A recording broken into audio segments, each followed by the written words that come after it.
Hello guys, welcome to my new blog. બધાને જય શ્રી કૃષ્ણ, જય શ્રી મહાકાલ. નવા બ્લોગમાં તમારું બધાનું સ્વાગત છે. તો ગાઈઝ, અત્યારે ઘરનું બધું કામ પતાવવાનું બાકી છે ને એના પપ્પા જોબ ઉપર જાય. ચલો આપણે એમને ટાટા બાય બાય કહી દઈએ અને પછી ઘરનું કામ ફિનિશ કરીએ. પાછા ક્યાંક જવાનું છે, જોતા રહેજો બ્લોગ. હેલો, જય શ્રી કૃષ્ણ, જય શ્રી મહાકાલ. તો મીરના પપ્પા તો જોઈશે જોબ ઉપર, મીરભાઈ તો વહેલા જતા રહ્યા.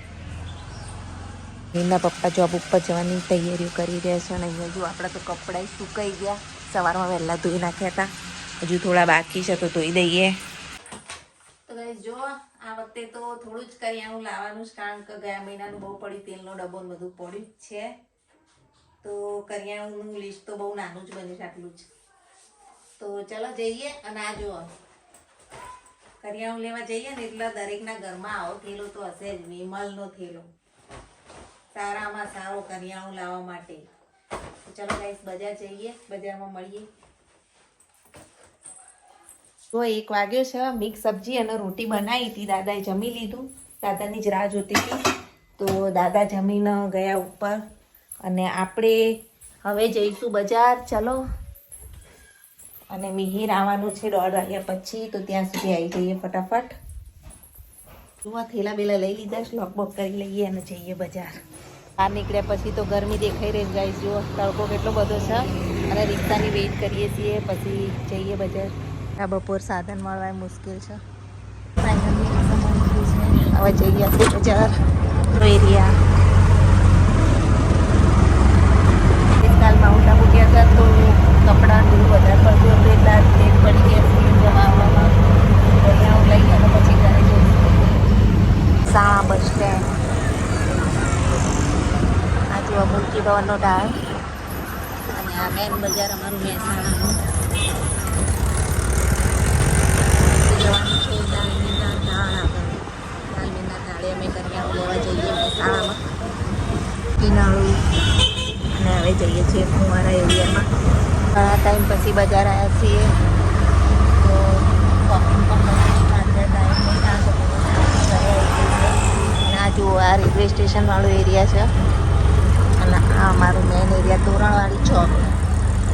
ફેમસ લખીને ત્યાંથી કેકની દરેક આઈટમ મળે છે. કેકની ક્રીમ ને બધું હું અહીંયાથી લાવું છું કેક બનાવવા માટે.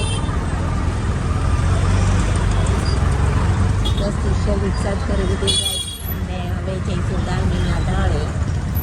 જુઓ દાલમીનો ઢાળ અને આપણી લાસ્ટ દુકાન નિરંજનભાઈની. અને ફાઇનલી આપણે આવી ગયા છીએ.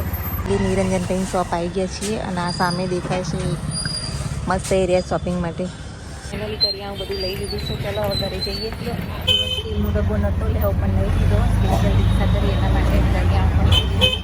તો જોવા બજાર એમનો ઢાળ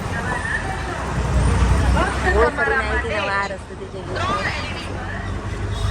પીક. 15 મિનિટમાં ઘેર પહોંચી જઈશું. 15 મિનિટ પહેલાં નીકળ્યા હતા અને કરિયાણું પેક થઈ ગયું, લખાઈ ગયું અને હવે ઘર ભેગા વોટર એરિયા. આ અમારો એરિયા.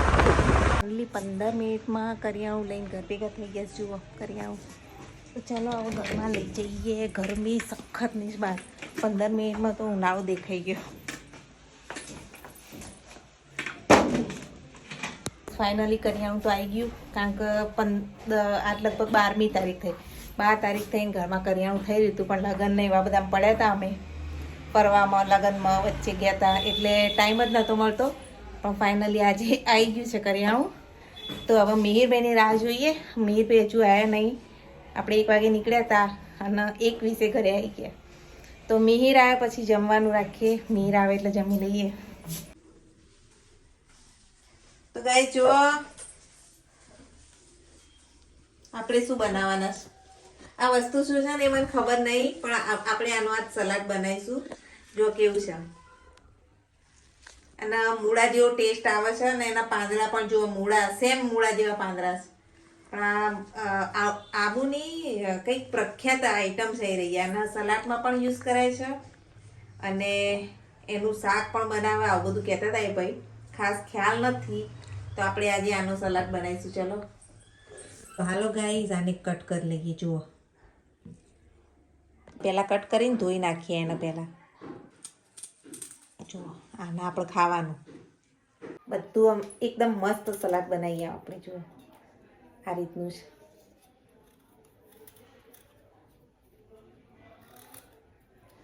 અને આ રીતે ગોળ ગોળ પીસમાં આ રીતે કટ કરી લેવાનું. હાલો બનાવી દઈએ. ગાઈઝ આ એક વિલાયતી મૂળા જેવું મને લાગે છે, પણ કોઈના વળી પરફેક્ટ નામ ખબર હોય ને તો મને કમેન્ટ કરીને કહેજો કે આને શું કહેવાય. બાકી સેમ ટુ સેમ મૂળા જેવો ટેસ્ટ છે આનો. ચલો સાથે ડુંગળી અને ટામેટા પણ કટ કરી લઈએ. મસ્ત મજાનું સલાડ રેડી થઈ ગયું છે. લઈ જઈએ મિહિરભાઈ માટે. ગાઈઝ મિહિરભાઈ માટે સલાડ રેડી છે. મિહિરભાઈ ચલો જમવા બેસ જાઓ. ચલો ચલો ફટાફટ. મસ્ત સલાડ મસાલાવાળું મસ્ત મજાની મિક્સ સબ્જી બનાવી. વટાણા ટામેટા બટાકા બધું નાખીને રીંગણ પણ એડ કર્યા. ચલો ખાઈ લઈએ અને મિહિરભાઈને પણ આપીએ. અત્યારે બપોરે મસ્ત મસ્ત શોર્ટ વિડીયોનું એડિટિંગ કર્યું છે અને હું મારી મિહિર ઠાકોર શોર્ટ્સમાં મૂકું છું. તો દરેક જણા જોઈ લેજો. મિહિર ઠાકોર શોર્ટ્સમાં આ છોડ સાથે કંઈક એક્સપેરિમેન્ટ કર્યું મેં, તો એ વિડીયો મેં મૂક્યો છે. તો થોડો આરામ કરીએ અને સાંજે પાછા બ્લોગ સ્ટાર્ટ કરશું. જો અમે હું કરી એસીનું એરિયા મૂક્યું. બહુ વજનવાળું નહીં. લાવતા લાવતા ધાબામાંથી દમ નીકળી ગયો. અને મિહિરભાઈ પણ હેલ્પ કરે. મિહિરભાઈને તો તાકાત જ નહીં. મિહિરભાઈ અડવાજી તો હવે ઉપરથી એસી લાવવાનું. ગામડે જઈશી મિહિરના પપ્પા, તો ત્યાં મૂકવાનું છે એસી. 6:30 વાગવાયા છે. હમણાં થોડી વાર રહી ગામડે મૂકવા જવું છે હવે એસી. તો આવી ગયો. ગરમી ચાલુ થઈ ગઈ છે. આજ તો ઉનાળો બપોરે જ ખબર પડી જઈ હતી. બજારમાં એવી ગરમી હતી ને. મિહિરભાઈ સેવા કરું છું. લાવતા લાવતા દમ નીકળી ગયો. ધાબા ઉપર હતું એસી, તો અમે બે થઈને જેમ તેમ કરીને ઉતાર્યું. કેટલું બધું વજન હતું. હવે એસી લેવા ગયા. મિહિરભાઈ પણ મદદ કરાવું છું. સેટ થવા આવ્યો. જો હેલિકોપ્ટર જાય. સનસેટ થવા આવ્યો છે. દિવસ થોડો મોટો થયો છે. આવી ગયું જુઓ. ક્યારનું મૂક્યું હતું પણ હવે ગામડે મૂકવા જવાનું આવીશ મુહૂર્ત તો મૂકી આવું છે.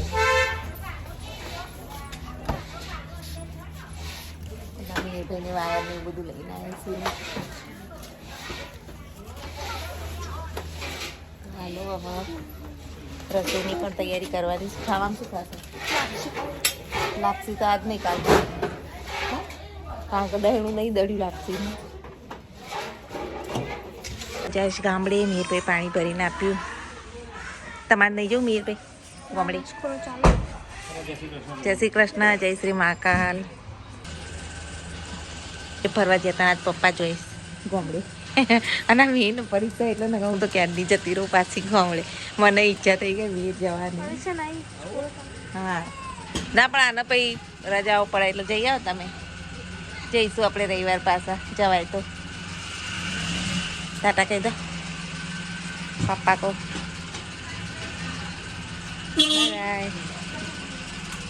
ગાઈઝ આજનો બ્લોગ અહીંયા જ એન્ડ કરીએ છીએ. લાઇક શેર સબસ્ક્રાઈબ કરવાનું ભૂલતા નહીં. સપોર્ટ કરજો અમારા બ્લોગને. Thanks for watching my blog. Bye. જય શ્રી કૃષ્ણ. જય માતા.